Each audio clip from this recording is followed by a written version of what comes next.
Hello guys, welcome back to the channel. In this today's tutorial, I'm going to show you how we can uninstall application on Windows 11.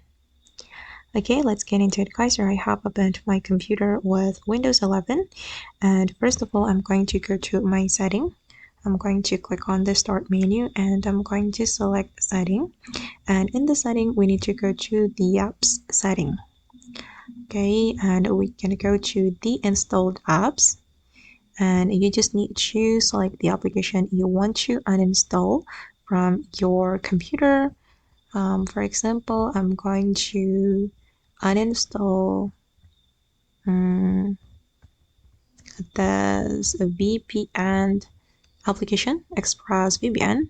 We can click on these three dots to get more options, and then we can simply click on uninstall, and after that the application will be uninstalled. Okay guys, and that's all the way to uninstall application on Windows 11. I hope this tutorial will be useful for you. Thank you so much for watching, and if you found this tutorial useful, don't forget to hit the like button, leave your comments, and also subscribe to the channel. Bye!